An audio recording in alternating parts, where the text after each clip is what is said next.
That was our first ever show, actually. With Massive Attack. First production gig, Bob Marley. Yeah.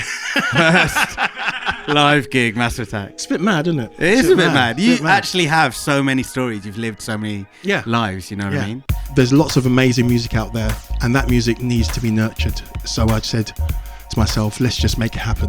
You know, if I book a space and 5 people turn up, fine, because those 5 people, their lives are transformed in some shape or form. I normally intro this and I'll be like, this is a very special one. And, you know, it's maybe just to help out the ego of the person I'm about to interview, but this actually is a very, very special CDR. This is the final ever CDR at Corsica Studios. And I don't want to sound too grandiose, but every single one of us is sitting in this room right now because of this guy. 24 years ago? Yeah. 24 years ago, he's had this idea to set up CDR. It's become all of you guys. It's become a...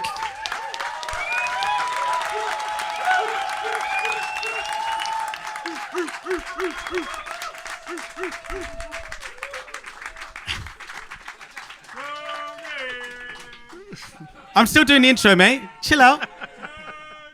It's about sharing music. It's become so much more. It's education. It's mentoring. It's initiative. It's just a very incredible thing that's almost a quarter of a decade on. And you're used to him being where I am, talking to the guests and talking to the people we invite. And this is very special because he's getting ready to release some music.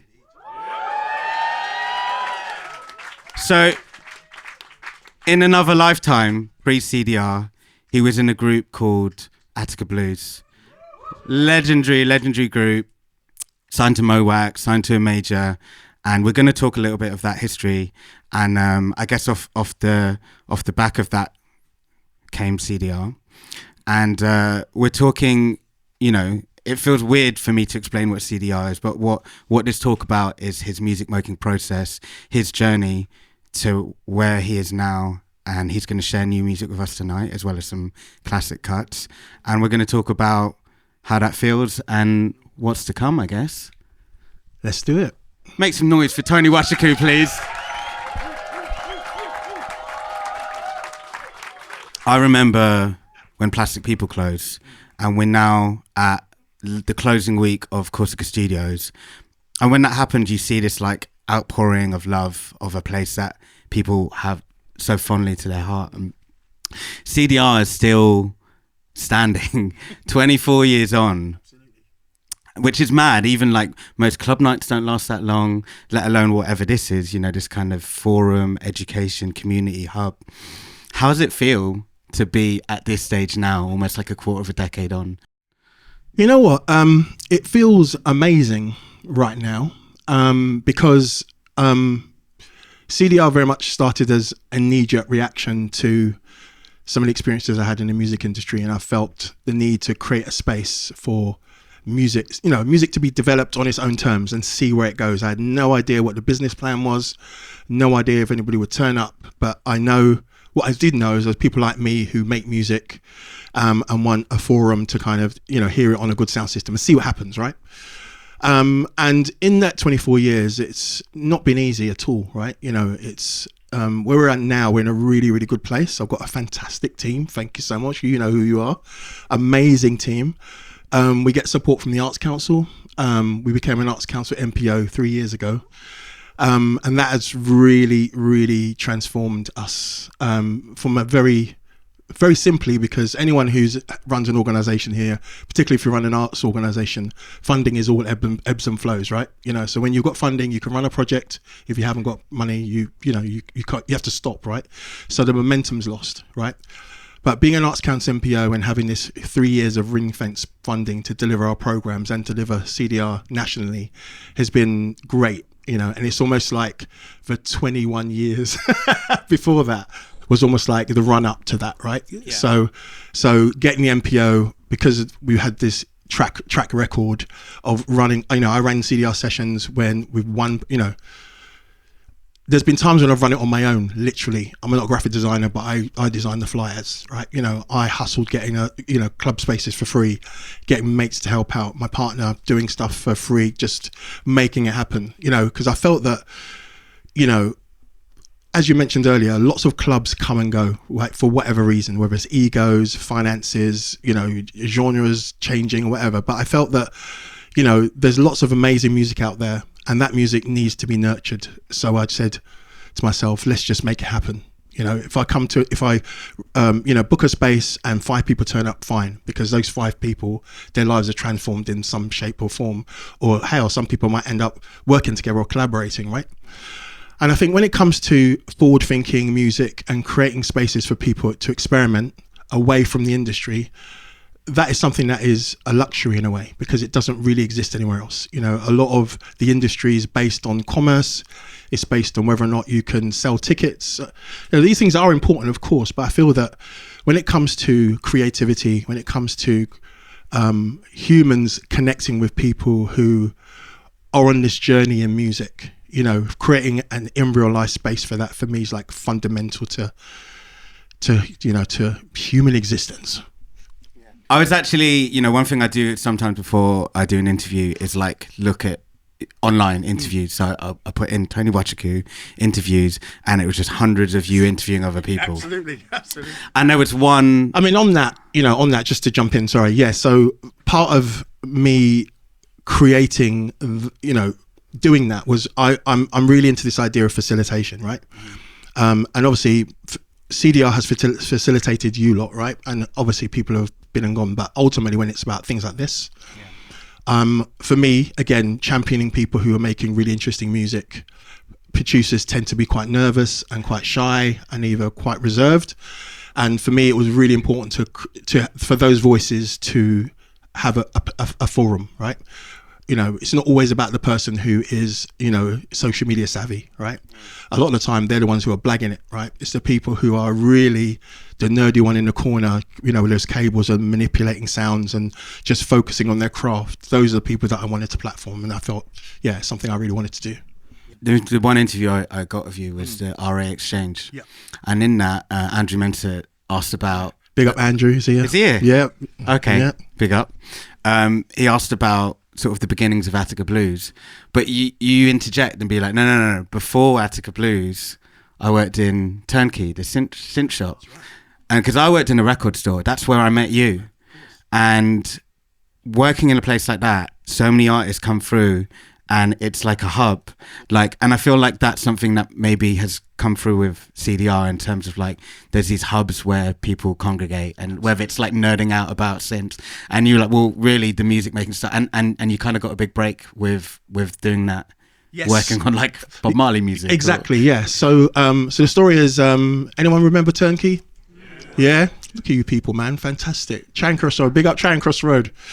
So for those of you that know, Turnkey was a music shop on Charing Cross Road, and it was one of the best shops in London to buy equipment, and I got a job there after I graduated, and the thing about working in Turnkey is that the basic wage was complete shite. So you had to basically top up your income with sales, like commission on sales, right? So in the kind of in the group of people, there's anyone from who are just purely interested in selling big studio packages to get their commission, and there's people like me who don't make any commission and more interested in people, right? Particularly people like me who came in and bought a secondhand Casio Z1, and that was their first in with the music industry, right? And also in Turnkey, because my background was computers and I grew up with, you know, classic hip hop and, you know, music that we love from the 80s and 90s, I was that person in the shop who was responsible for anything to do with the S1000, anything to do with the Korg wave station, anything to do with sample-based music. That was my thing. Just talk to Tony. And one guy who happened to come in was a guy called Michael Riley. Now, Michael Riley, at that time, he was in a band called Reggae Philharmonic Orchestra, who were timed to Mango, who were a subsidiary of Iola Records. But before that, he was in Steel Pulse. So he just got a deal, and he came into the shop and wanted to buy some equipment. So I remember I sold him a Tascam 688, which paid for a lot of money nowadays. It's nuts. So an 8-track tape machine with MIDI sync, and I sold him an Atari with Creator, an S1000, and an MPC 60. And part of the package was that we go to the customer studio and set it up as part of the offer. And I set it up for him and made a beat on just to show him it was all working. And it was like, "What are you doing next week?" I was like, "I'm at Turnkey." He said, "Well, I've got this opportunity. I'm basically remixing Bob Marley's back catalogue. Would you like to work on it?"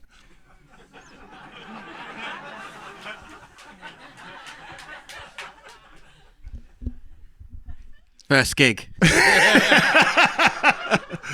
Some guy called Bob. Exactly. And so consequently I bunked off Turnkey for a couple of weeks to work on that project. And that was really my into the music industry as a freelance MIDI programmer, as it ended up being. And that was a real baptism of fire for a couple of reasons. Michael was an amazing human being. And the fact that he gave me this gig, literally just seeing me set Creator up and bring some breaks and make some loops is still astounds me to this day. But what was really beautiful about that project was so the project was in 3 stages. So one stage was we went to East Coast Studios. The 2-inch masters were taken to the studio, and then we'd bring the 24 track onto the desk, and then Michael would decide what elements he wants. And my job was basically to, sample vocals or beats, just basically make a sample pack right from that music. And something I'll never forget was one of the tracks we worked on was No Woman, No Cry, amongst others. And any of you who've worked in studios or worked on a desk, particularly if you've worked on recordings, there's almost like another world on the 24 track that people won't hear because it's either muted out or faded out or whatever. So on that track, you've got the iFreeze kind of talking, kind of in, I'm not going to do a Jamaican accent, but you get the idea. Kind of talking, and then 1, 2, 3, no woman, no cry. Then what else you want? And then right. So if you ever get the opportunity to hear a 24 track, right, it's a beautiful thing. Listen to the bits they muted. Absolutely, absolutely, and also you kind of really give credit to the mix engineer, right? Because recording is a fantastic art form, but mixing as an art form is just phenomenal. So to me, being in the studio with Michael, working on that track, working on some other tracks as well, Exodus, a whole bunch of them, meeting Courtney Pine, who's on the album, and that was just like I'm doing this job, mate. This is me, mate. So this is me.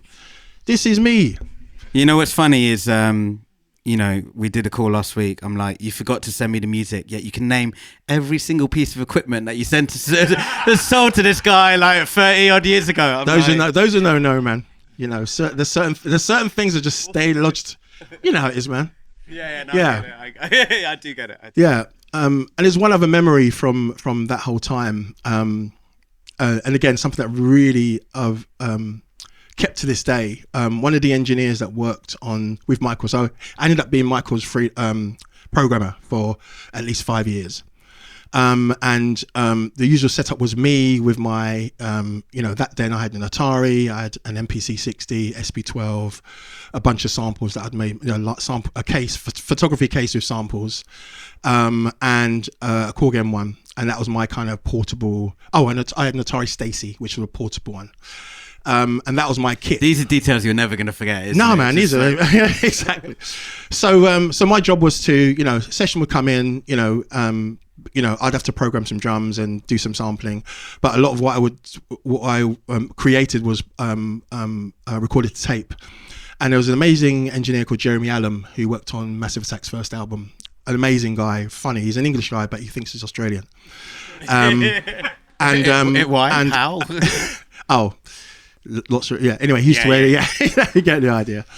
But what was amazing about that working with him is that he would, I'd have my drums coming out from the MPC or whatever, and then he would, before he printed it, he used to EQ to tape, right? But he'd explain to me what he's doing, right? So he'll say, Tony, it's kind of like, was that? Sorry, disrespect for Australians here, mate. Is that passable? Yeah, I've always is that right? Yeah. Accent. Yeah. So he would say, this is you, right? And he'll bypass the EQ, and then this is me, right? And then obviously there's like A and B, like it always sounded incredible. But the thing is, he used to explain what he did. Like I've rolled off a bit of the, and to me that kind of the fact that he was so generous to share his process, mentoring. that kind of obviously had an effect on me. Yeah. And then so how did it go from this kind of incredible opportunity to then getting to a place, forming a band, setting up your own music? So apart from meeting Michael at Turnkey, I also met Kwame Quatten in The Influence. He's a good friend to this day. And I met Charlie Dark. He was working at a haircut place called Cuts, which is still there to this day. And he was one of those kids who would come in and go, look, what have you got, in the second hand? Do you know what I mean? Cassiar's had 200 boys. Yes, let's go. And, we just got talking. And it turned out we knew James Lavelle. I knew James Lavelle from my days at Oxford Brookes. He used to work in a record shop called Holy Cow, which was one of the only shops that sold, hip hop and music, like dance music that we would like. And he knew him from the skate scene and stuff, right? And Charlie's like, hey, James is starting a label. Do you want in, right? And by that time That's just before even Mowax got set up. Yeah. Literally around the same time, it started. Yeah, because one of our EP, Vibes from Dusty was one of the first ones. And I'd been working on stuff at home, Also, the great thing about working at Turnkey is that you've got to learn the equipment, right? So you could take home £3,000 synthesizer to learn it to sell. You know where I'm going with this, right? Did you ever lose the equipment? They were far too sharp, man. Far too sharp. But of course, I could use all this equipment at home to work on my own demos, right? Which was great. So I put some beats together. Played Charlie some stuff and he liked it, and we're like, look, let's just go in the studio. So James gave us some money to go in the studio, which was Angel Studio, which was in Clerkenwell. And the idea is that we'll work on beats there. And the idea is that we were going to audition some vocalists because we were going to go the kind of sound system route a la Soul to Soul and people like that. And then the first person that came through the door was Robber. We had the demo, what was the demo of Contemplating Jazz, which was one of the first tracks released.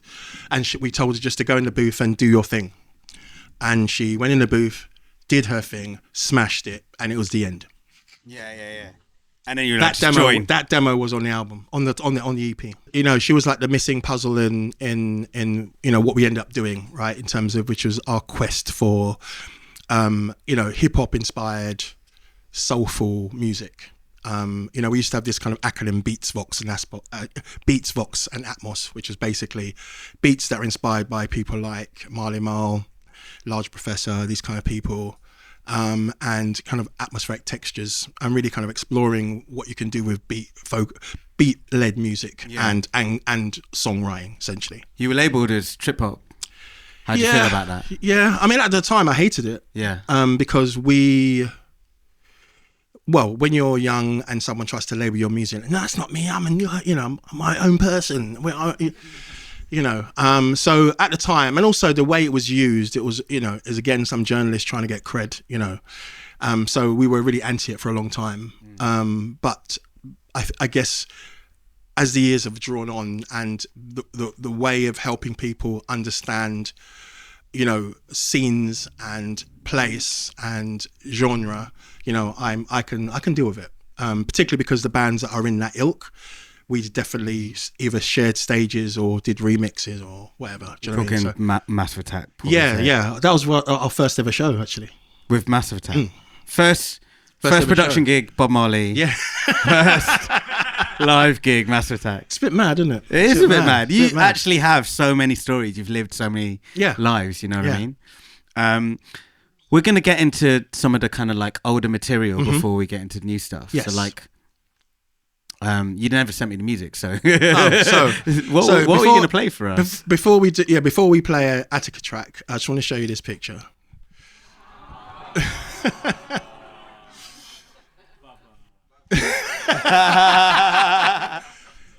Yeah, when I had hair and I was just like, it's funny because I look at that, you know, it's Talk us through this beautiful.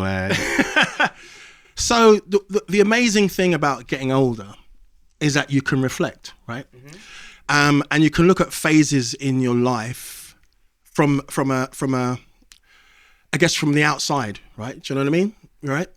And I look at that person and yeah, I like that person. He was really stubborn. I don't feel like that's changed.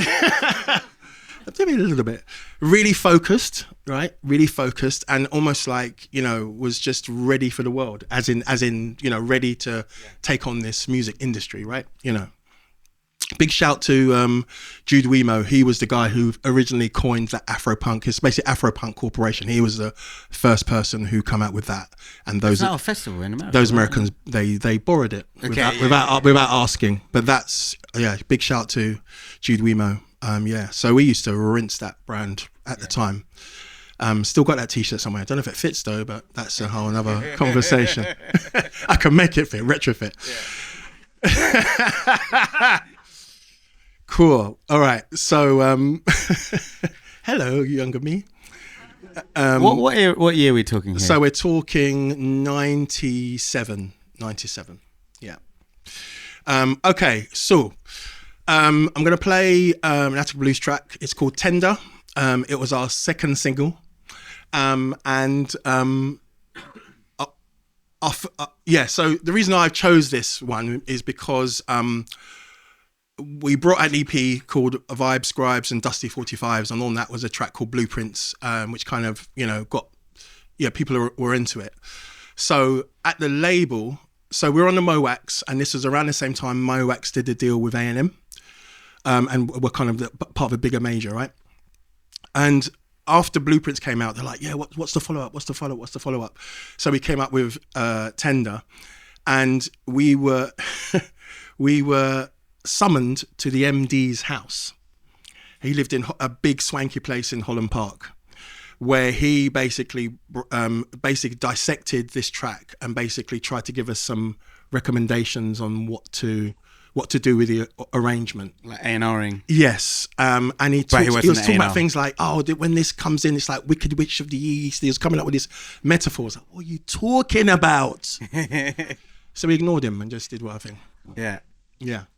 So this is Tender.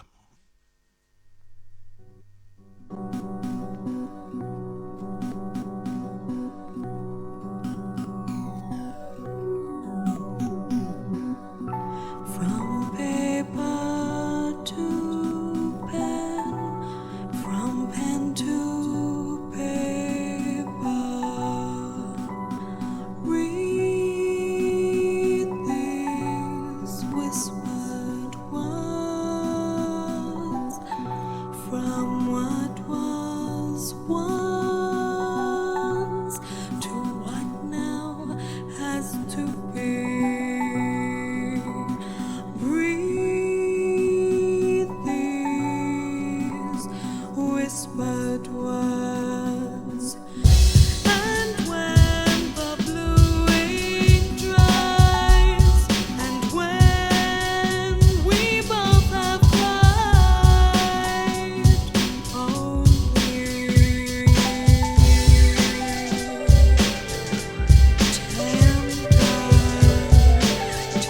teardrops will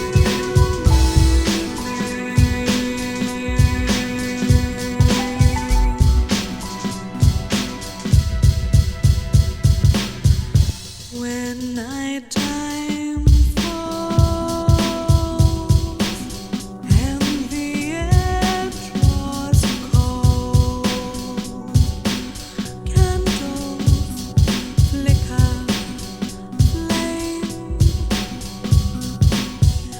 I close my eyes, dreaming you were here, waiting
So talk us through this like palette of influences, because there's clearly breakbeats. Yeah. There's like a hip hop influence, but there's like beautiful string arrangements.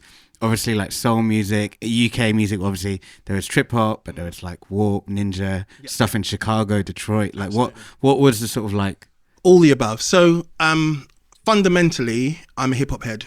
Just grew up with producers like Larry Smith, Marley Marl, Large Professor, Hank Shockley, Keith Shockley. Just basically, engineerable power. And that's rest in peace. Indeed. And though that's my root, that's my root. It's funny how you put a lot of emphasis on mixing. Actually, yeah, that's what I've noticed just in this talk. It's because it's a craft, right? I think the sounds are one thing, but how you work with the sounds, how you blend them, particularly when you're working with vinyl samples, and how you've got to use EQ, sculpt the sound, right, with EQ and compression and stuff. So it's really important, right? So with Attica, we were exploring this kind of, I guess, intersection of, hip hop beat culture, soul, UK soul, and, I guess strings that are inspired by people like Leon Ware. Yeah. And Philly, rather than classical arrangements, basically black classical perspective, right? So, and seeing where that went, And even your early work with Michael. Yes, exactly. And I'm a really big fan. I mean, I love strings. I love orchestration, and I guess. And you did all the string arrangements, didn't you? Yes. So the way it would work was, I'm not classically trained, but I can use MIDI, and I've figured out that if you want to orchestrate, you have lines for first violin, second violin, cello, blah blah blah. So I would just orchestrate what was in my mind, right?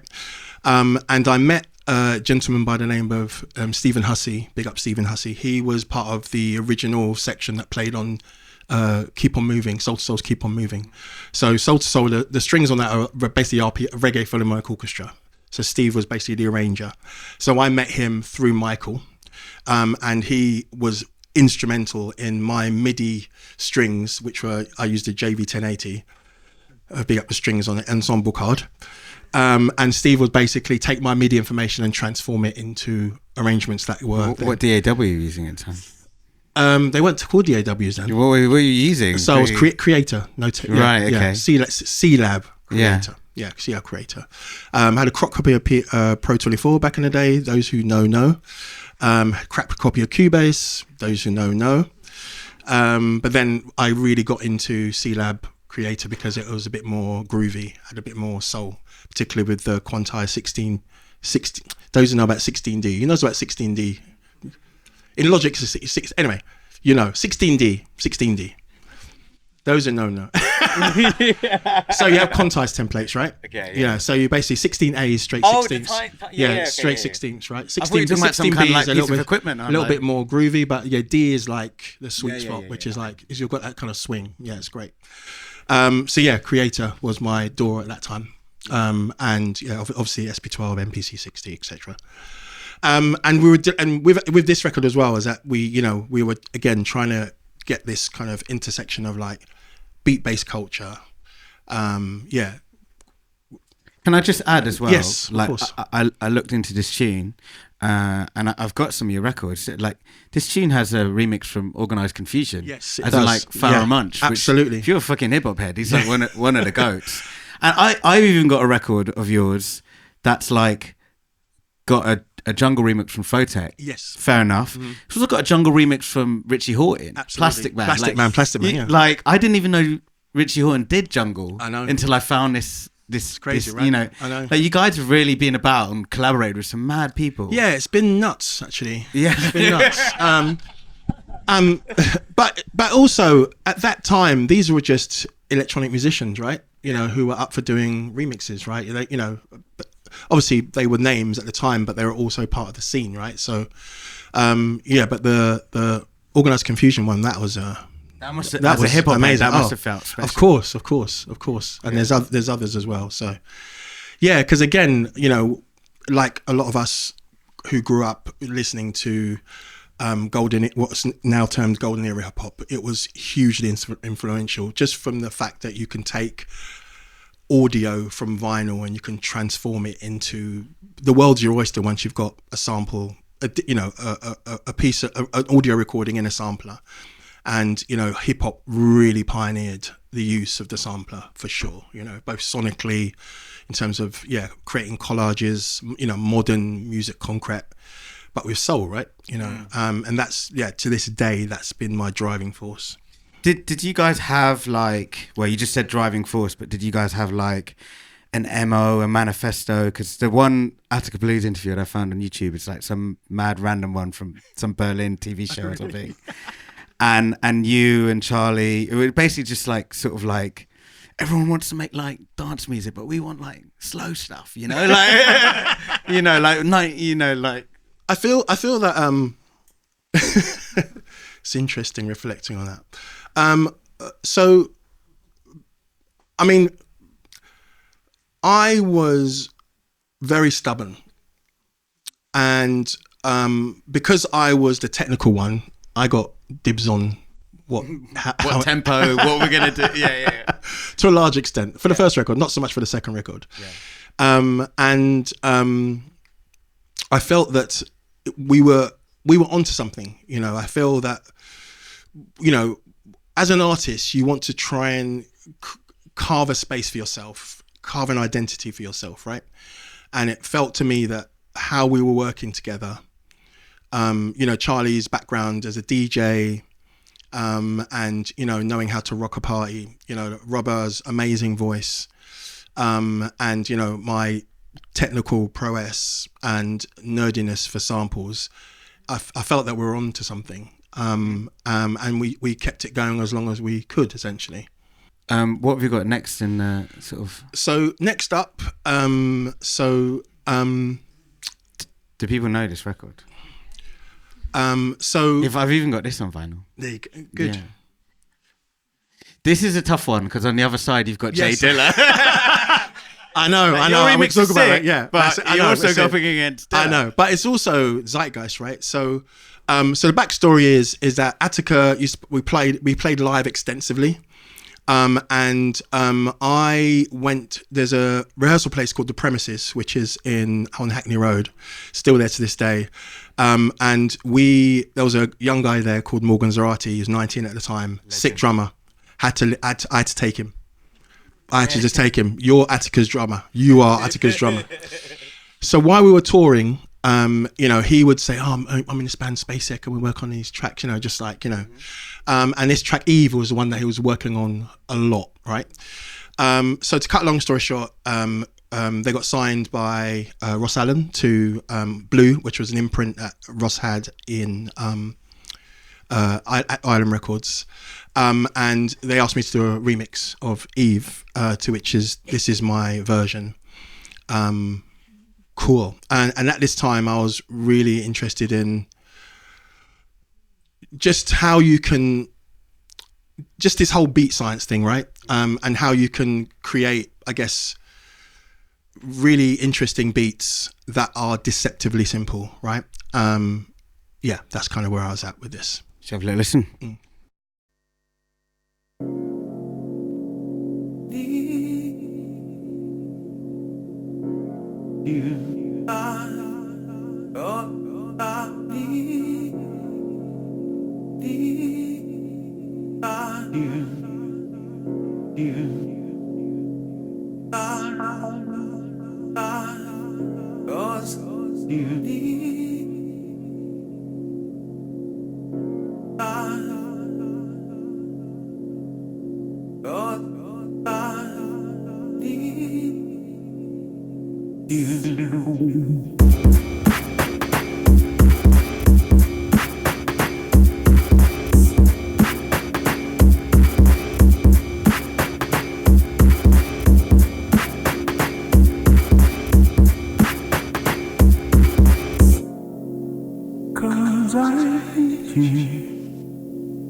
It makes no sense at all.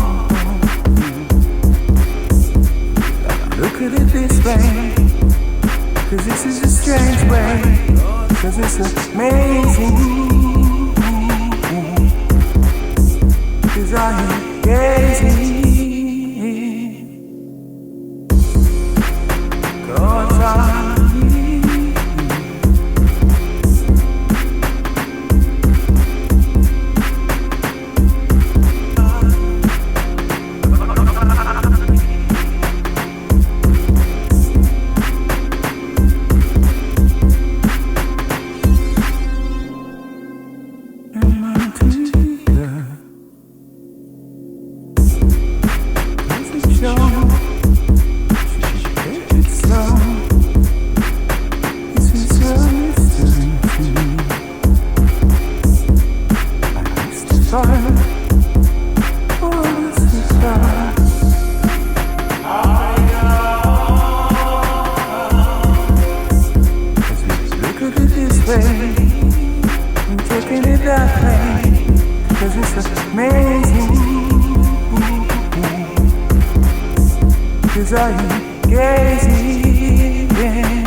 Now, I would say the ingredients are the same. You know, it's like hard drums, break beats, low end bass, sample bass, atmosphere, textures. Yeah. But it feels like a lot more experimental. Yes. And I'm interested. It's called Nwachukwu Perspective. Was Charlie like, that ain't my perspective, bro? No, because back then we used to have, if we worked on remixes, so we worked on lots of remixes, and if we worked on remixes together, they were an Attica Blues remix. But if I had an idea and Charlie had an idea separately, then there was a Charlie, and then it was just a great way to. But explain sort of compared to what we listened to last, is this an experimentation of you know, moving your sound around, or it's just an extension of where I'm at, you know, just I programmed the drums, and I stuck a Sansamp plugin on it, which is like a distortion plugin. Sick! Done. Because of what you're saying about simplicity. Yeah, and obviously I was at the time I remember I was concerned that you know are the drums punchy, you know, should I layer the kick and all this kind of stuff as you can imagine, but I just loved the rawness of it all, right? And there's a I can't remember the name of it now, but there's a classic beat. It'll come to me, but there's a couple of records out there that use either the CR 78 that are really crushed, or CR, you know, the Roland 606 that are crushed. I know there's these records, right? They sound great, so I was like, it works, man. It's okay. And so long as I obviously have some low end and some, you know, high end, it'll be fine. And some mid-end. Yeah, it'll be fine. Yeah. But then also it's that thing, right? But then for me as well, it was just, again, trying to carve my identity in sound, right? You know, I've always tried to make music that has a bit of personality, and try to, you know, make music that suggests it's obviously hip hop in this case, or beats, but then offers something else sonically, or offers something else in terms of arrangement ideas or whatever. Yeah. Just, I kind of touched upon it with, you know, some of the mad remixes and stuff. Like, for me, Morgan, legend, Absolutely. SpaceX, one of the best voices Absolutely. the UK's ever created. And then you just look at a thing like that, and you've got Dilla and Blackfort and Slum Village and Bahamadia, the Roots. Exactly. Like, was this just like? Does this feel like a whirlwind at the time? Like, sort of like, or was this just natural and just like took It just felt really natural because it was like, there was lots of kinship. I mean, we worked, on Attica's second album, we did a track called Talk to Me that featured Slum Village as well. And there was just like a kinship there, I guess, particularly back then, this whole idea of, hip hop culture, beat led culture. There was real synergy with these kind of cats. Blackfort, who was in the Roots, the Roots spent some time in the UK. They were signed to Talk Loud for a while. They kind of, give credit to London for shaping their sound. Yeah. And so there was lots of synergy then. It was a very vibrant time. Lots of opportunities to experiment and push things forward. It was a kind of really great time. Yeah. What's next? So next, I'm aware of time, Sean. Don't worry.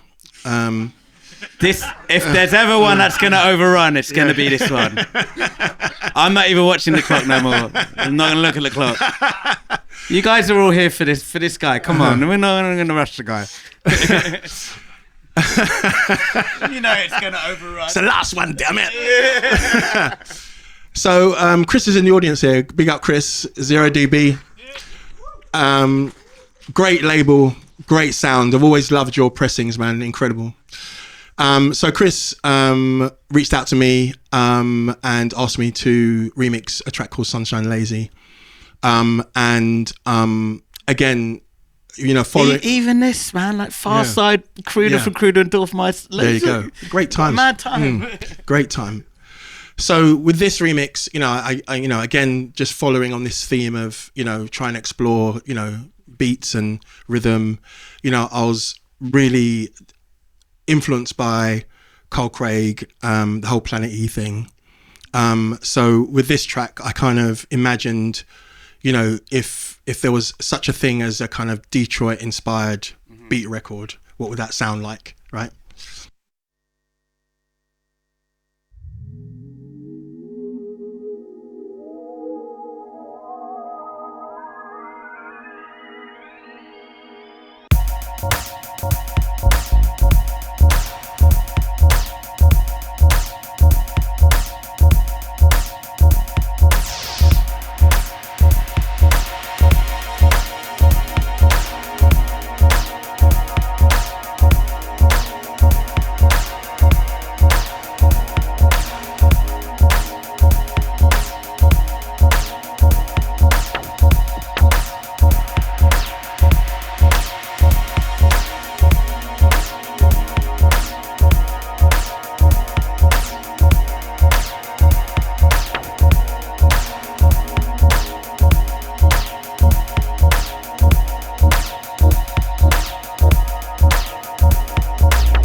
Won't you watch us play around the trees? Won't you let us do whatever we please? The sun is shining in approval. You take my hand and I feel I could fall. Just like a kid I wanna be today. Don't wanna be told what I may or may not do. You make it clear, you show no fear. The wind doesn't slow when it's got somewhere to go. You seem decided, you are decided. The sunlight it shines, lights up your life and brings us to the sweet divine. I'm floating, yeah, I'm floating. I feel I could fly when you laugh aloud. I know I could lie about the feelings I have, but I don't need to. No, I don't need to. The blossom it sways across your face. It takes me to another place where I'm falling. I keep falling.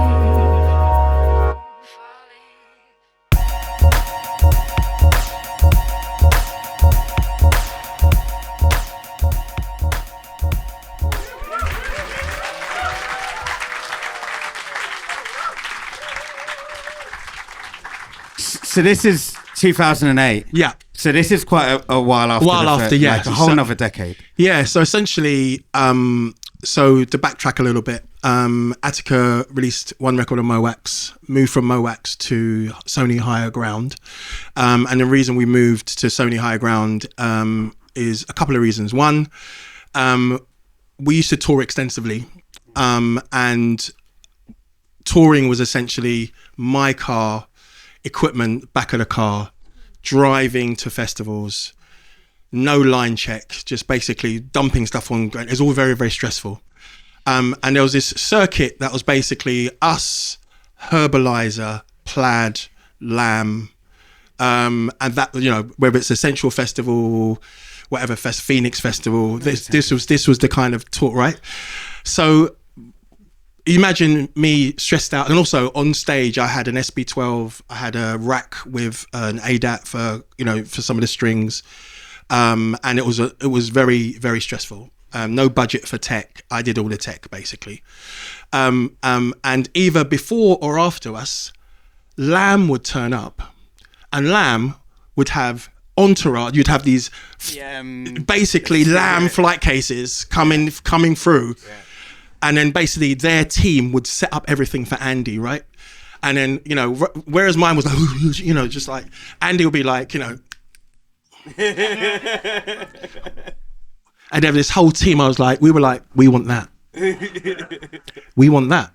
So we didn't get that from Mowax. So when we moved from Mowax to Higher Ground, we made sure that as part of our agreement, we had a recording contract, but we also had a live contract as well. Yeah. So that's so it's a lesson learned, right? So High Ground. Is that when you nabbed Morgan for drums? No, we had Morgan from first album. Okay. So signing to Higher Ground was a blessing and a curse, to be honest.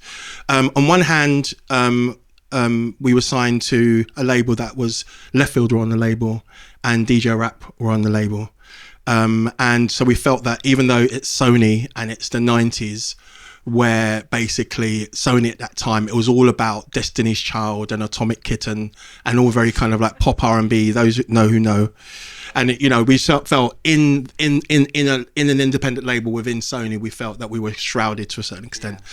Yeah. So we worked on a second record, and it was really frustrating, actually. Because when we got signed, you know, they were all very excited about what we were going to do. And those of you who remember Sony Records in Great Marlborough Street, when you walk through the sliding doors, there's like a really long walk from the door to the back. It's almost like, you know, back, right? So when you're signed to Sony, you're like, that walk is a strut. Do you know what I mean? It's like, you know, you're like, yeah, man. And from the reception, hi, Tony, hi, Charlie, hi, Robert. They kind of know you, right? So when we worked on the record, finished the record, and we had a listening session with the record with the execs, and I'll never forget this. The meeting was like, everyone was really pally at the beginning of the meeting, played the album, and literally there was silence. Oh, wow. So we knew that the writing was on the wall. Basically, they didn't hear any hits, right? And you have to remember the climate was basically pop R&B was where everything was at.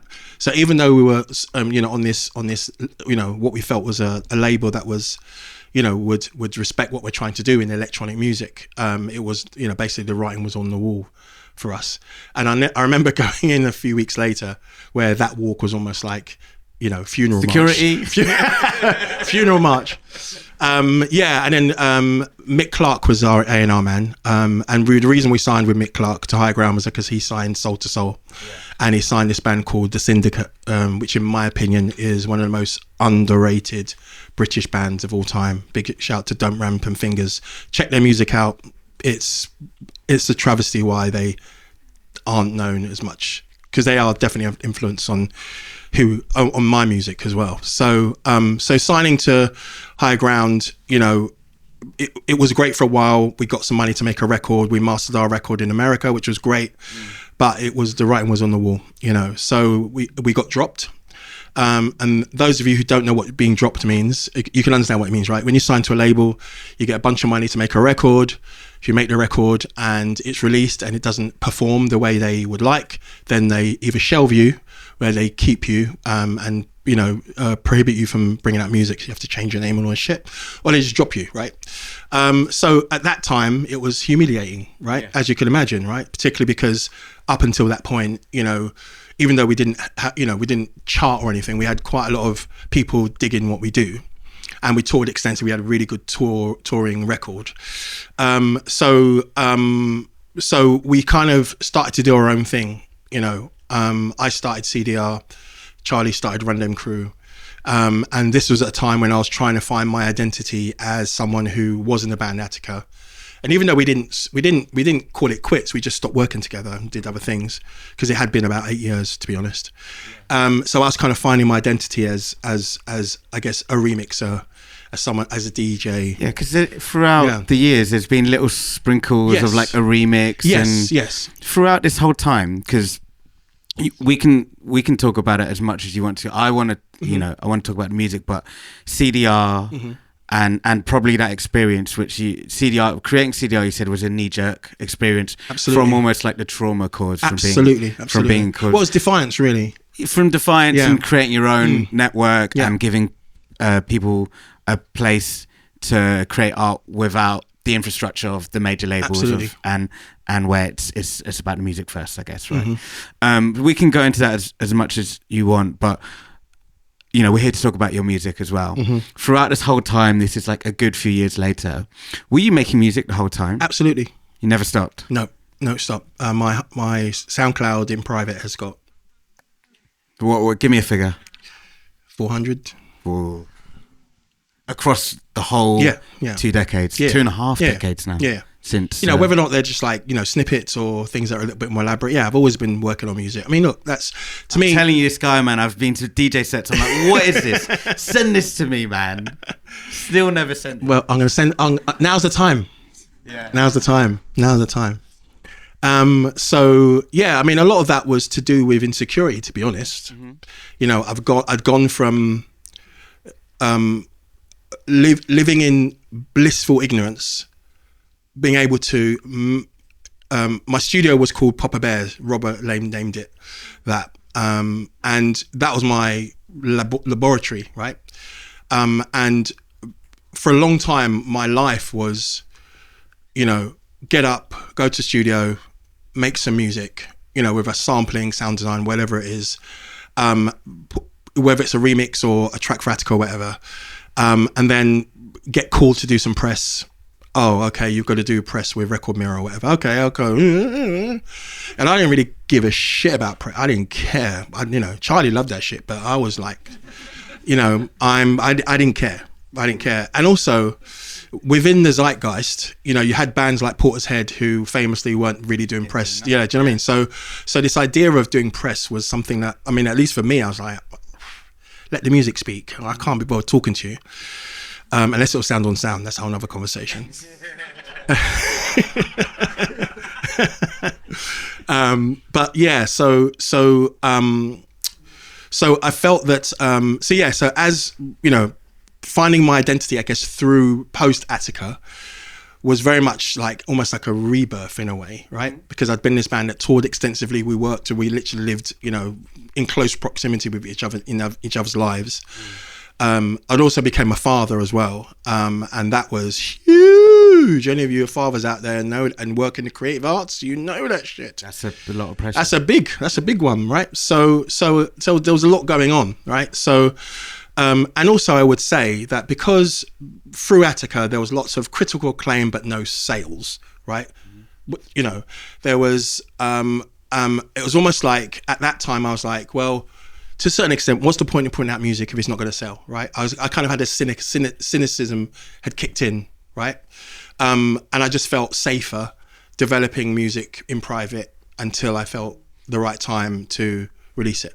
I've heard you say in interviews that like being dropped, you almost felt like, oh well, they must be right, you know, and you started to doubt your own music. Absolutely. I mean, for a while, but I kind of took reassurance in the fact that a lot of my peers and a lot of people I really respected also got dropped, right? Do you know what I mean?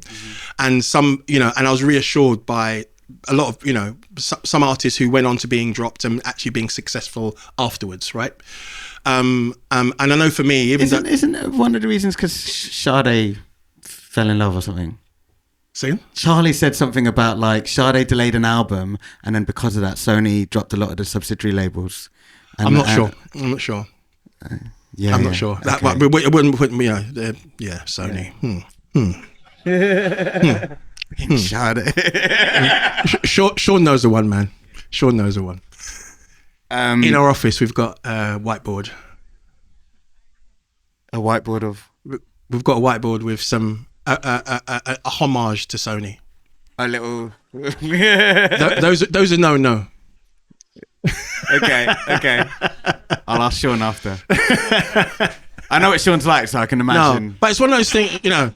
But I think this, you know, I mean, that whole journey I've had, lots of artists have it, you know, in some shape or form, whether it's Sony or algorithm. Do you know what I mean? It's like, you know, navigating this place where you can create art, you know, create music, you know, sustain your career. Mm-hmm. You know, these are things that were with me then and to a certain extent with me now, right? Yeah. You know, so this whole period was when I was, I guess, looking at Tony on his own, navigating a world that was, you know, new. CDR was bubbling. CDR was like, you know, a few years old by now. You know, I was a father, navigating being a father, wanting to connect with the music industry, but in a way that was, I guess, on my terms.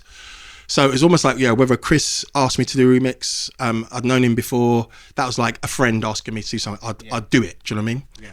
And if people ask me to do remixes, I'll do them, right? You know, but I wasn't going to be like, right, I'm going to chase my I'm going to get an agent and get remix career. I really wasn't ready for that. But also CDR was really exciting at the time, right? So I just focused on that. This talk was always going to overrun, and we could talk for hours about what you've done with CDR, some of the artists that have come through it, used it as a platform, gained the confidence with their own, and essentially talk about how you've put a lot of other musicians, artists and producers ahead of your own career. And I'm sure everyone in this room could talk at length about that. Why now to release... to come and bless us? Thank you. So the way to answer this is to speak about Robber, whose artist name is now Midnight Robber. She asked me to mix her debut album, her solo album. It came out just only a few years ago, right? Yeah, that's right. At that time, I've got my own studio. It's a modest setup, and I wouldn't call myself like a mix engineer for hire, but given the amount of time I've spent in front of equipment and making music, it's similar to 0dB. It's just a friend asking. Yeah, exactly. So I was like, okay, and even though we'd been in each other's lives. it wasn't until we worked on that album together, her album together, that it was like this You got the taste back. this beautiful reconnection, right? But the thing that was a tipping point for that was when I was mixing the record, I was, getting really into it. And those of you who mix, Danny knows this, Brenda knows this. You get in, right? You get in, and suddenly the artist is like, "What are you doing to my snare?" Do you know what I mean? Oh, what are you doing? I like the demo, all that stuff, right? So there's this kind of navigating of professional ideas, professional suggestions, and artist vision, right? So after some toing and froing with me and Robert, she was like, "Tony, it's my record," right? Make your own. And to me that was actually, I'm really glad she said that, because ultimately, particularly when you're mixing records for people, you're at service to the artist and you're at service to the music, right? And your technical and creative decisions are in service of that music, right? So we had this kind of banter going on, but that kind of fueled something in me. That was the first thing. Then the second thing that really helped me along was getting to meet Alex and Errol from Touching Bass. Big up Touching Bass.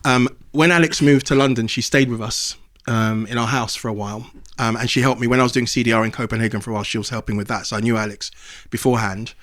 And she had this idea to obviously met Errol when they set up Touching Bass, and I feel that seeing how their community and their world has,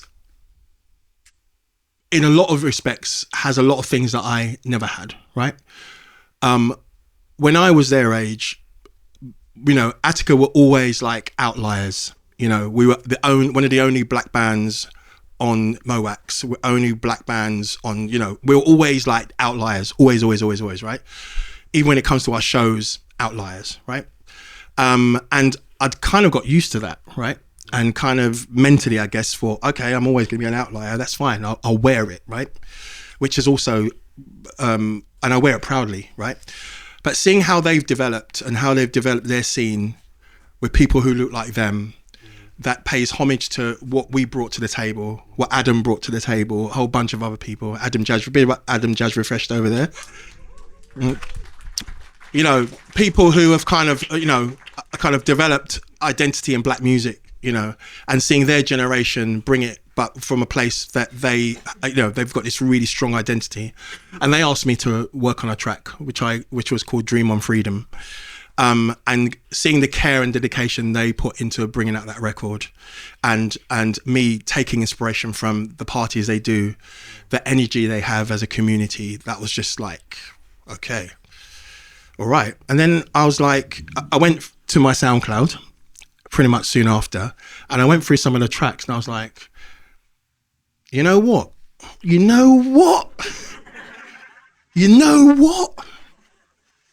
Let's go. Yeah. Right, let's go. Because the difference between because I feel that the music industry is in a mess, right? And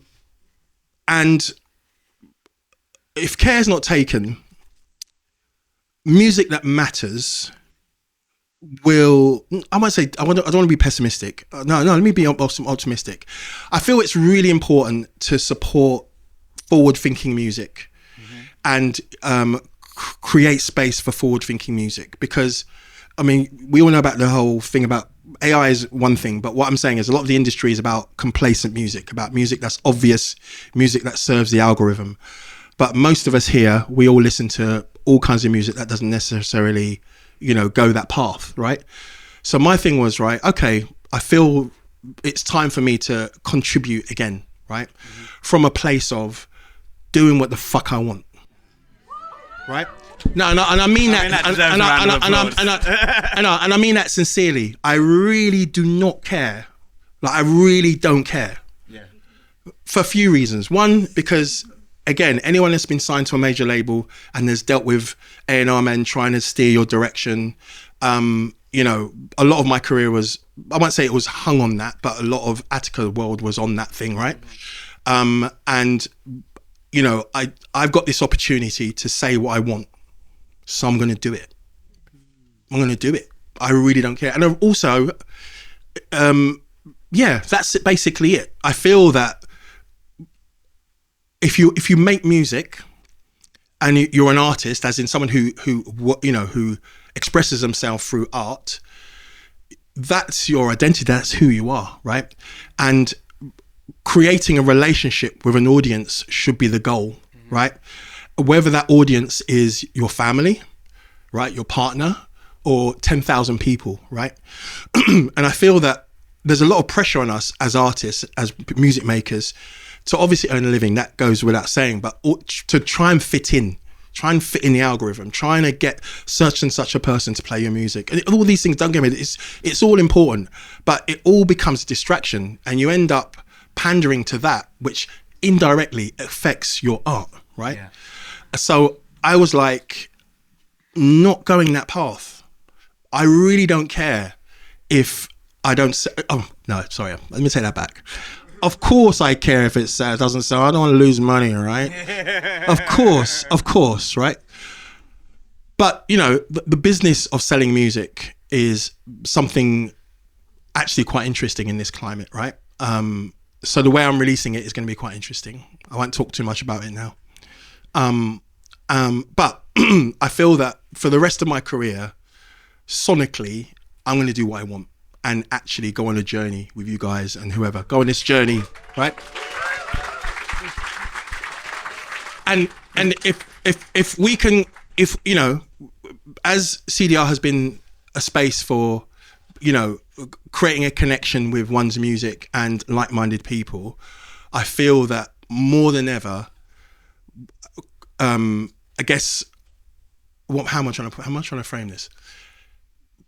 As a human being, you have to make a decision, and my decision is that I'm just gonna create art and see what relationships and collaborations come from that, rather than worrying about whether it's gonna sell or not, rather than worrying about if people will like it or not. All these kind of things that ultimately will have an impact on one's soul, right? I mean, you all know this, right? You all make music. Of course, working out how to, whether it gets synced to Netflix or not, or all that financial side of things. Of course, that's important, but I'm not going to be ruled by it. Yeah. I refuse now at this age, right? I'm not going to do it. There's two things I'd like to add, just as a commentary of what you just said. One, I know Alex and Errol really well, especially Errol, who I worked with for many, many years. And I think they probably know this, maybe you've told it to them, but if they knowing what their influences are and how they would look up to figures like you and that era, this crazy, beautiful era of Black British music and Plastic People and the birth of CDR and stuff like that, I think it would mean quite a lot to them to know that I don't want to say new generation, old generation, but it's like a passing of the baton and passing it back in a way. Absolutely. Well, I had the pleasure of telling Errol last week, I mixed Shy One, Marley's album recently. That I really enjoyed, Sean Archby. And that was a beautiful experience. Yeah. Like, again, inspiring music, inspiring human being. And I went to the listening party, and Errol was obviously there, and I told him straight up. I think it's important to tell people these things, right? It's important, right? Wary of time. I'm not jumping to. I'm not doing your job. It's muscle memory for you, isn't it? I'll just sit in the crowd. No, please, no. So next up is I did want to add one thing before we get into this. Is that essentially the thing, as well as the sort of Errol and Alex comment, is that you've spent the last 24 years being so DIY, and that experience that you had being signed to a label, you've now created a kind of community of people that's like, if it gets signed, great, and if that's your thing, do it. But like this whole ethic of you told me the other day, like I'm excited about this, and if it's just like 50 people, CDR started with like 20 people in a room, absolutely, absolutely, and that actually was exciting to you. Yeah, because I've seen that growth, right? And also I think that the important thing is that those 20 people want in, right? They're not 1,000 people of which 980 don't give a shit. Yeah. Right? Yeah. With people who care about music and care about the culture, it's about finding those people who want in and ignoring those who are otherwise. Really, I really feel it's actually war now, to be honest. No, really, I really think so. I feel that whether you want to, let's not go. Do I want to go here? Do I want to go here? So here's the thing. There are a lot of opportunists and coat-tailors in the music industry. There are a lot of people who, in my mind, it's just emperor's new clothes. I'm not going to name names. And the problem is that because we all want to earn a living, we all want to survive, right? I'm not blaming any of these people, but when what they're doing becomes the rule rather than the exception, it's a problem, particularly when it comes to a lot of producers and artists, a lot of black artists who have basically invested their time and energy and labor to push scenes forward, to push sounds forward. And for them not to get the compensation, whether it's financial, whether it's knowledge, to me, it's going to get worse unless something's done about it. I don't know what that is, but I feel that with what we're doing with CDR, how we frame knowledge, how we reference the past, how we get inspired by the future, we're doing our thing to basically bring that to the fore, right? So again, coming back to me releasing this music, it's almost like me saying, algorithms are not going to rule me. What will rule me, what will navigate me, is the relationship I have with people who listen, who want to listen. That's it. So forget the fluff, forget the blaggers, forget the opportunists, forget the marketeers who just jump on trends, forget them people. I want to be with people who I connect with. That's it. And go on a journey together of, quality music that has care and dedication, and really champion that. That's it, basically.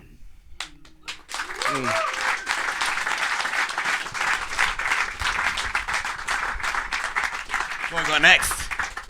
So, Serious truth bombs. yeah, it's well, I feel that, it's the last Corsica session, so, and I don't really talk much in public about these things, so.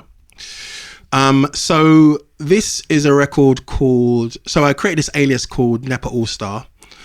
And this record was inspired by hearing Theory of Everything by IG Culture at Co-op at the Velvet Rooms. It was at a time when I was, so, anyway, there's this night called Co-op. Seminal legendary night. And with people who I really respected, particularly people who actually had roots in hip hop, right? Whether it's Digo or IG, all these cats actually started off making hip hop, right? Or hip hop oriented beats, right? Yeah. And then obviously went to, and Co-op was this, magical place, and for anyone who loves syncopation, loves experimentation, it was like amazing. And I remember IG playing Theory of Everything, and I have for those who don't know, because some people might not know, of course, Co-op was like a broken beat night, yeah. which was like early 2000s, yes. Just an incredible, like, I've never seen people dance the way they dance. Garth here knows the groove. Very special night, a very special crew, Bugs in the Attic. It was just a very special time. But for me, coming from, this kind of and obviously the music they reference, I know, right? A lot of it's boogie. I grew up with boogie, so I know the music. But they've given it this kind of contemporary twist. I started to DJ a lot that time, and I heard this record, Fear of Everything, and I've got this expression that I have to, if I hear something that I really like, I have to sit down. I have to just sit down, and listen. Leave me alone. I need to listen to understand what is happening sonically. And that was one of those records. You know, if you play when you're tracked to CDR and Tony sits down, you know you've made it. That's where, okay, he's just sat on the floor in the middle of Corsica. So I immediately went to the studio, Papa Bears, and made this. Immediately, yeah. Cool, this is called The Way.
So what year is this? That's basically CDR year 2002. 2002. Yeah.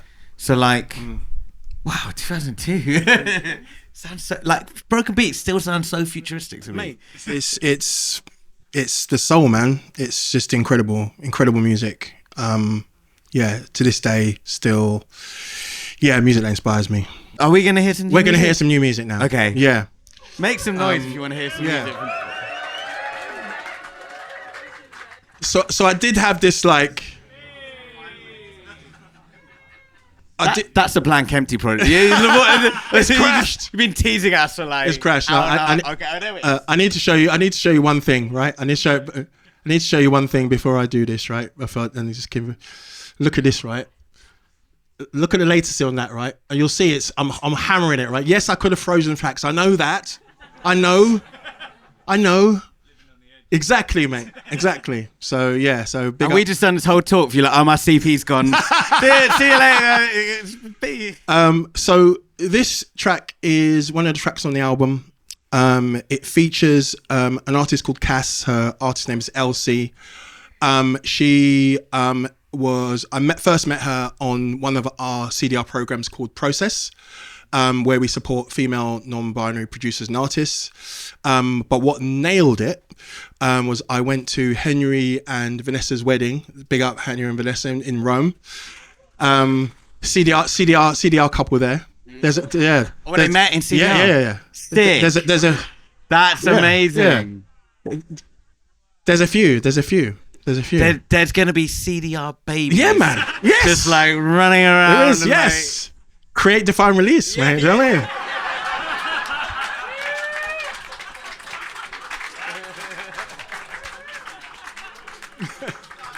You know. So she sang at the wedding. Yeah. And my missus over there, Susie, bless you. If Susie gets emotional, you know there's a good thing going on. In fact, she's my taste test. With any of my tracks, if she doesn't get emotional, there's something wrong. Yeah. So I asked her to work on this track together. And so the backstory is I'm working on lots of this music. This track started off as this thing here. Hold on. Oh, go there. Go here. Yeah. So yeah, this track. So my writing process is I will open my laptop. Well, it depends. Sometimes I just work. I'll work on some drums and process them, or I might work on a bass. You know, the usual, right? The usual. But I'll always, when I'm working on ideas, I'll always do a rough mix because I'm not sure where it will go. And also it means I can probably sample it. So I work on an idea, do a rough mix so it sounds, pretty decent. Mm-hmm. So it started off as this.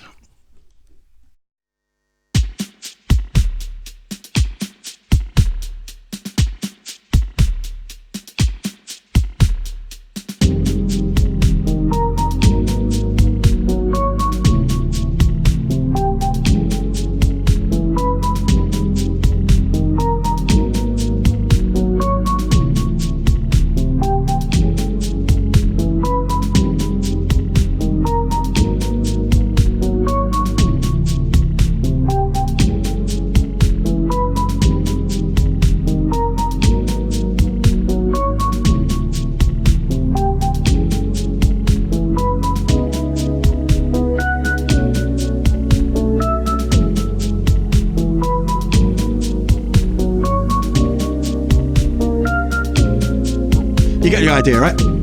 So it's basically, I'm a really big fan of sampling chords and transposing them, right? And I got the inspiration from that from 808 State, Pacific State.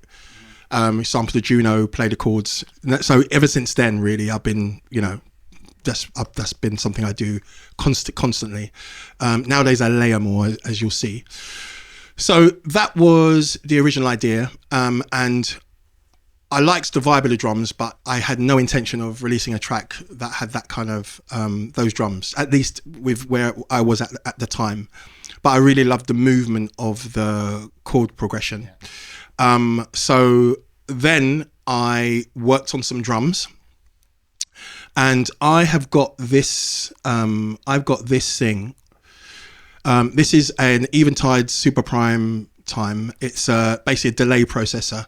It has different delays and modulation. You can modulate the delays. You can do crazy modulation. So a lot of the time when I'm working on ideas, I'll make some time to make some crazy beats. So I'll have a kick and snare, hi-hat, process it through that, and just literally record it down and just do some random stuff, right? For this track, how much are you doing in the box? How much are you like running through gear? Both. Yeah, 50-50 basically. But I like, it's like creating, banks of sounds, banks of loops that I can then use later on, manipulate, the usual stuff. For this particular track, it's quite tame what I did. But what it did was it took the Lindrum that I use, and on this album, I've purposely used Lindrum, Oberheim DMX, and SP12, just basically sounds from 1983 in terms of the drums and the programming. That's basically my shit. All the drums on the music you're about to release it's all and layered, but the foundation of it, yeah. Because what's the intentionality of that?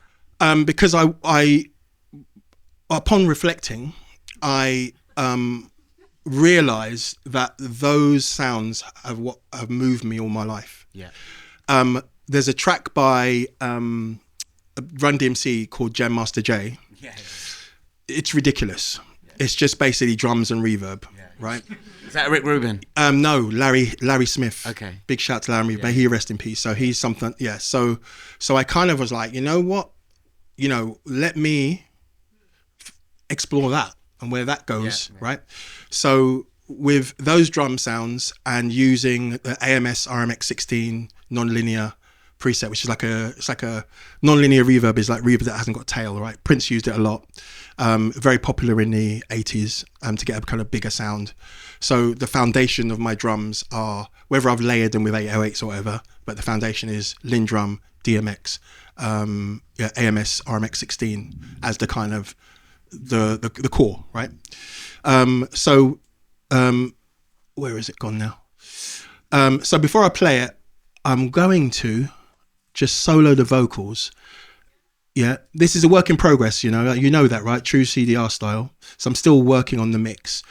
And this track was basically inspired by you lot.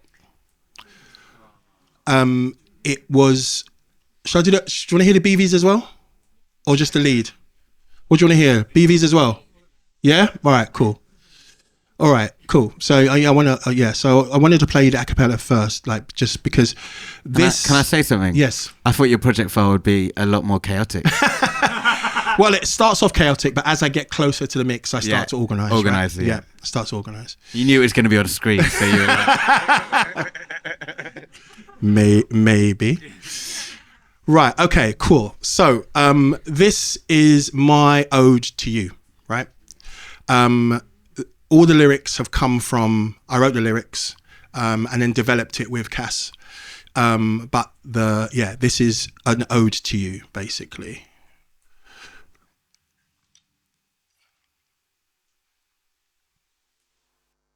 Be where who you are, here now, free. Be where who you are, here now, free. Take your time, search within, you'll find it. Trust in you, trust in we two now. What you feel is how you breathe in this space. Close your eyes, take it to a high state. What you feel is how you breathe in this space. Close your eyes, take it to a high state. Listen for the sounds of who's next. Now you know what comes next for you. How are you going to feel? Searching,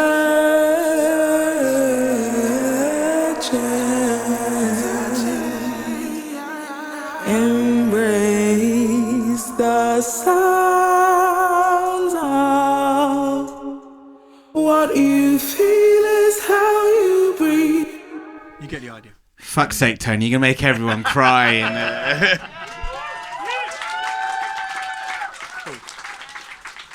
So now you've heard a little bit of vocal. I'll play the whole thing now. Yes, shout out to Cass. Is she here? Where's Cass? Stand up, man. There you go. Great working with you, man. Okay, cool. All right, so hopefully it's going to be right. Oops, sorry, 1 second. Sorry, this. The rogue solos, is... Right, so from the original idea, I kept the melodic element, sped the track up. I had drums that were processed through that prime time to give it a kind of like gated kind of vibe. And yeah, this is where I'm at with it so far.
What you feel is how you breathe in this space.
So like any normal CDR, I'd be like, so what plugins are you using? Or like, what's on your vocal chain? And we can go into that stuff if you want, because you can host this yourself, to be honest. But, but I feel that let's leave it there. Yeah, no, Yeah. but Only because of time, and you know we've got some great DJs. Tony, I got this. Yeah. I got sorry, mate.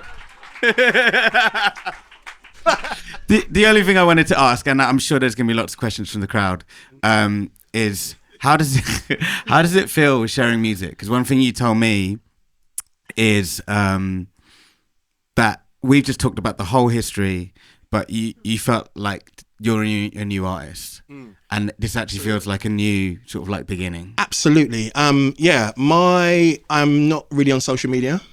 I am quite a private person that way. I have no marketing plan apart from getting support from my team, Elle and Tom, who will obviously guide me through this, and obviously Josephine. Big up Josephine on marketing for us. Yeah, so I'm in their hands when it comes to this. And I actually, where I'm at right now, in my life, I'm super excited because it's at the beginning of something new, right? And I've been at the beginning of something new before, right? And because this album is very intentional in terms of how I'm releasing it, how I'm creating conversations around it, I'm super excited. Super excited. And like I said, I really don't care. Because the people who care, who want in, they are people who are focused on. Yeah. Right? It's not about chasing algorithms. It's actually not going to be on streaming services for 6 months. Okay. I'm going that route, right? Yeah. But it will be with the people. I think this is a really good time to thank you for your time. Thank you for everything you've done for the music community. Genuinely. Thank you. Tony Nwachukwu.